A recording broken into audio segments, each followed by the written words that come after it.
दोस्तों, विकास नियम हमारे चारों ओर काम कर रहा है। फिर चाहे वह शरीर का विकास हो, बुद्धि का विकास हो, शहर या देश का विकास हो। विकास नियम तो एक बुनियादी नियम है। यह पूर्णता की चाहत है, यह नई सोच है, यह सदा नए का स्वागत है। नई सोच कहती है कि हर इंसान और वस्तु में उच्च संभावनाएं मौजूद है जिसे प्रकट होना है, और जिस नियम से यह रूपांतरण घटित होता है उसे विकास नियम कहते हैं। अर्थात हर चीज़ में विकास और रचनात्मकता की अनंत संभावनाएं मौजूद है। जो चीज़ अपनी पूरी संभावना तक पहुंच चुकी है उसे ही विकास नियम का आशीर्वाद मिला है। जब हम किसी नई चीज़ या विचार की रचना करते हैं तब हम विकास नियम का उपयोग करते हैं। विकास नियम के जरिए हम उस आंतरिक मौन या तेज विकास तक पहुंचते हैं जो हमारे हृदय में मौजूद है।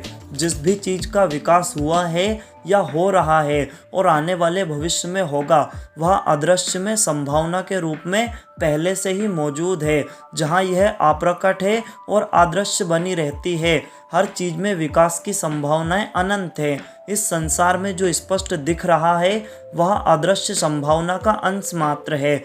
इसीलिए जब भी हम नकारात्मक या झूठी सीमा को देखते हैं या परेशान करने वाली और कठिन परिस्थितियों में होते हैं, उस वक्त हमें याद रखना चाहिए कि अदृश्य में मौजूद अनंत संभावना में से सिर्फ कुछ संभावनाएं मेरे सामने आई है, लेकिन अनंत सकारात्मक वरदान अभी भी उपलब्ध है।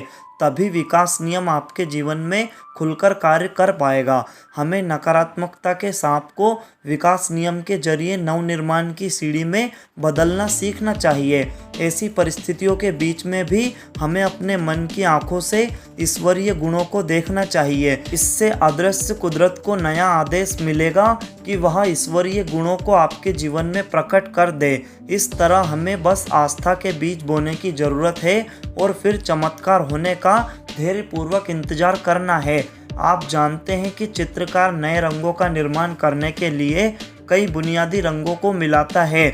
अनेक रंगों के साथ साथ उसने काला रंग भी बनाया है।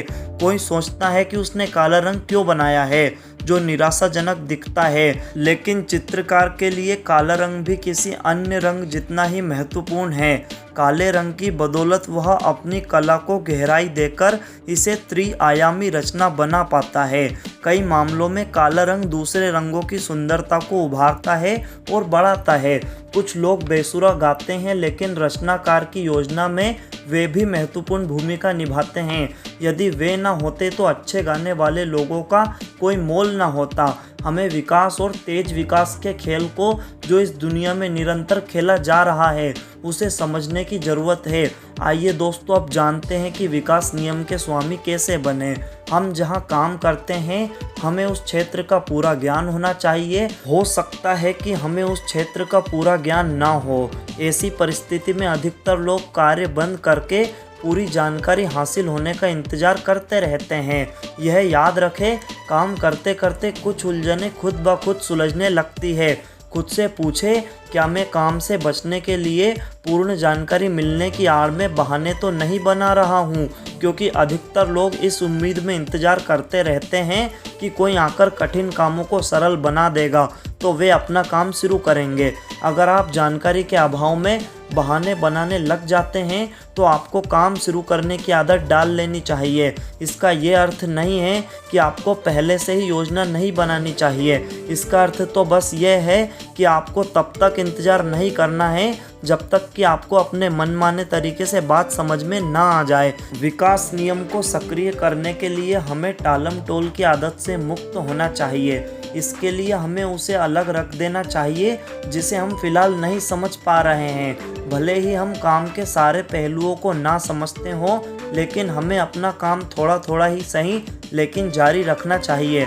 कुछ रहस्य तभी खुलते हैं जब हम उन पर काम करते हैं। यदि हम पहले से शर्त लिए बिना कार्य शुरू करने की यह आदत डाल सकें तो विकास नियम के स्वामी बन जाएंगे। उम्मीद है दोस्तों, इस वीडियो में बताई गई बातों को अगर आप आपकी ज़िंदगी में अप्लाई करते हो तो आप भी विकास नियम के स्वामी बन सकते हो। आप भी अपनी ज़िंदगी में सफलता प्राप्त कर सकते हो।